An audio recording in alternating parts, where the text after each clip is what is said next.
Yes, yes, yes. So how are you? I am tired, I hear you. I hear you. tired girl. It's a lot going on outside in the world. I mean, the news has made my body feel overwhelmed. So I am like just trying to detox today. I'm not watching any news. I'm just really chilling at home today. I can't. It's too much going on. When you don't have racism, you have corona. Exactly. Exactly. So wait, so let's get into it. So now, what is the name of your business? So my boutique is called Glamson's Divas Beauty Bar. I'm originally a producer of the ID Awards, but over time I got caught up into being a stylist in the sense that I love fashion all my life. So I just decided that I wanted my own boutique. I wanted my own brand. Okay, and how many years have you been doing this?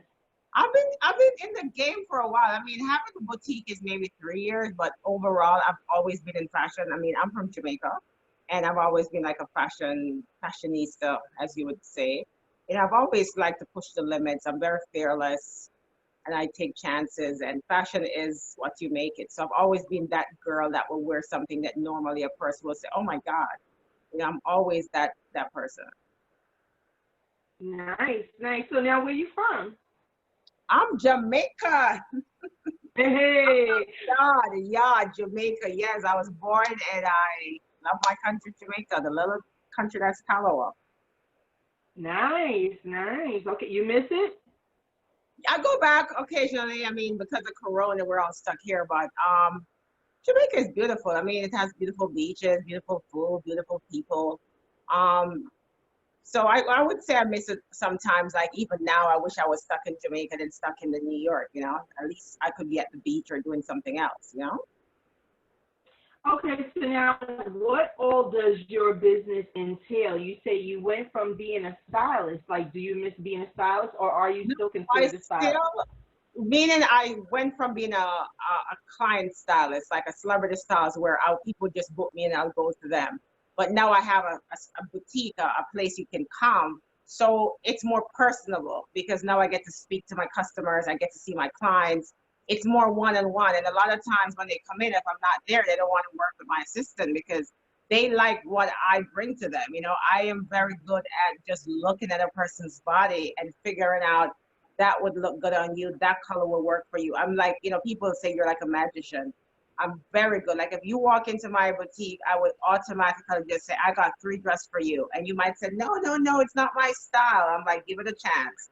And you would be shocked by how great the picks that I picked out for you fits. So I think people always like the fact that I can see things like that, without even trying on stuff. Okay, so now you say you work with a lot of celebrities. Who are some of the celebrities you were able to work with? So I've been working with celebrity for a while. I mean, Nicki Minaj, mom, Carol Mirage is somebody that I dress. I dress Medina from Growing Up Hip Hop. I work with Chrissy Monroe from Love and Hip Hop, also Tara Wallace.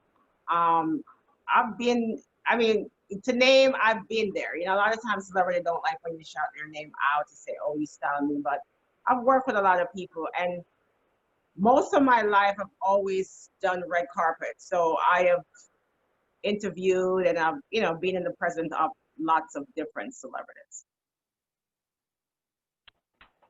Okay, so now with that being said, how long have you been in the industry?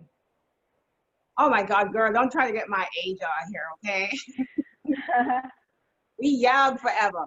I've been okay. I started out in Jamaica, doing videos. I was a video girl. What I mean, I did the Boombastic video with Shaggy. That girl dancing with him. If you ever go back, go check it out. I did Dancehall Queen, that big Jamaican dancehall movie. I am one of the friends of all of the Mulas at the end to Marcia. I've done Bunty Killer videos. I've done Papa San. I mean, Lady Patra was my best friend back then too, and I used to be on the road with her with Shabarang. So we used to tour.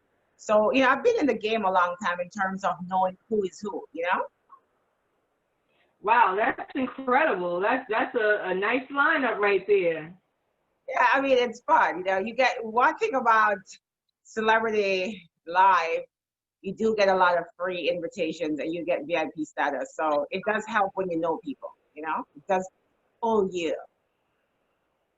So now, with that being said, like, do you miss that world, or you just No, no, no, no, turning no. I don't miss things. I'm still in it. I mean, I still have my brand. I still have my name. I still get to places. Videos, I'm more leaving for the younger generation. You know, what I mean, my bones ain't working so great. Yeah, I'm not trying to be on top of my head. But I just love to teach what I know now. So I do help on a lot of young models and upcoming actresses. So yeah, I mean, everybody has their time in the sense that you have been there, done that vibes. The entertainment business have changed for me. It's not the way I used to be in it, where people did it because the passion is more now. Everybody wants likes, and people just want to, you know, it's like a different world. You know what I mean? It's like a generations. It's a different kind of style of music. There's a lot of things about it now I'm not like super excited about. Okay, okay. Well, let me ask, who are some of your influences? Influencing in terms of who I like as artists. Artists, fashion. Okay, so I love fashion. People used to call me like a Gucci girl because I was caught up with the brand at one time where I would say waste money on pieces. But over time, you know, I don't support brand that doesn't support my community. So I sort of like stopped. But I love designer. I like Fashion Week. It's one of my best weeks in New York. I just love creativity, you know, and I like people who can just take things and put it together and make it work. So I would say that I support most designers as long as you wow me with something that I like. You know what I mean? I would definitely say yes, that's me. So now, who would be your favorite artist or actress to work with? Oh my God, who would I love to work with? I would love to work with Rihanna. In terms of her style, I think I could really pop her a lot. I mean, she already has her fashionista quality, but I definitely think with a little diva and diva find her, that would be awesome. I love Rihanna's style. She's free, she's different. Jamaican artist, D'Angelo is and I are very cool. I love her style too. You know, she used to be a model before she became an artist. I like her style. So that's somebody I would love to work with on a different level. But I definitely love eye fashion. I'm very couture. I love gowns. I mean, I wear everything overdressed, honey. Like if you invite me to a regular party, I'm coming diva down like you think it's the ball. So I love everything that's extravagant and different and over the top. You know what I mean? So that's my style. Very couture and just yes, honey, in your face. Okay, so now with the COVID, how are you handling things for upcoming Fashion Week? A lot of things are being done virtually. Well, honey, I usually call COVID Corona Land. Corona Land is a name I gave it because it was like I was living in Corona. Like everything was about COVID, coronaviruses. For me, what I do, I try to just make my life at home fun, and I try to be influential in my community. I speak out a lot. I'm always encouraging other people. You know, like back when they just started, the virus came, I think February. I was wearing masks on plane February 12th. Okay, that's before it even came to New York. So I heard about it in China. It was on the news that something was in China blowing around. And I just did my own research and realized that there's something called coronavirus, and it's something like the Spanish flu of 1918 that killed millions of people worldwide. And I realized that because it affects your respiratory system, it must go through your nose, your mouth, your eyes. So I had to go to Canada for a big shoot with Dancehall Diva, which is an upcoming dancehall reality show where it features girls from New York, Canada, and UK. So we had a big shoot down there and I had to travel. And I had on my mask, my gloves, and people were laughing at me. Like the custom guy was like, where are you going? And I'm like, don't worry about me. I'm staying safe. And nobody had a mask. And I took the plane back and forth and I was fully PPE down, honey. And when I came back to New York, I was still wearing my mask. I was spraying and everybody was looking at me like the crazy lady with a Lysol, honey. And I believe if the CDC had stopped, like mandated masks early, we would have saved more lives, because this is a disease that's spread through airborne. And if you cover whether you're sick or you're not sick, it would have prevented more people from getting infected.